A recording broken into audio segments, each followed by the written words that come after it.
So yan po ano mga kalingap mga ka-EDC, Viancy na hawan na kay Kalingap Edu, pati ang kakulitan. So yan po yung ating pag-uusapan po mamaya mga kalingap mga ka-EDC. Pero bago po natin ipagpatuloy ang video ito sa mga bago pa lang po sa ating munting channel, huwag po natin kalimutang suportahan ang ama ng Kalingap, Kuya Val Santos Matubang at Kalingap Rob. At paunawa, panoorin po muna ang full video bago mag-comment para malaman ang nilalaman nito. So dito nga po ano mga kalingap mga ka-EDC, ang saya-saya nga po ano ng EDC nung nasa Hong Kong na nga po sila. At talagang mapapansin po natin ano sa mga behind the scene na talagang grabe no, ang dami pong nagpapa-selfie dito kay Viancy nga po. At ayan nga po ano mga kalingap mga ka-EDC, ang nakakatuwa dito kay Kalingap Edu kapag wala pong sumpong, di ba? Napakakulit po ano, maging itong si Viancy na hahawan at sa kakulitan nga po ni Kalingap Edu. Di ba? Marami na po silang pagkakapareho nga po ano kung napapansin niyo, di ba?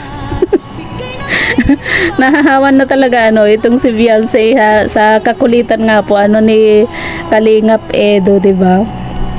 At ayan nga po ano mga kalingap mga ka-EDC, ang init nga po ano ng pagtanggap po ng mga fans dito nga po ano sa EDC sa Hong Kong nga po ano, grabe talagang umaapaw po ano yung blessing po dito kay Viancy, kay Kalingap Edu.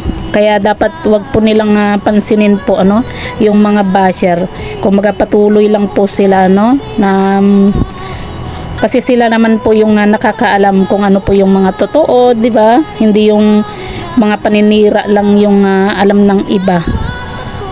Para lang magkahiwalay po ano yung tambalang EDC.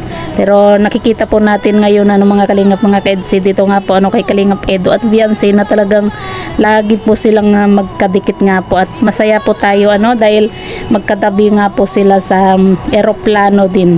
At ayun nga po ano mga kalingap mga ka-EDC, grabe no.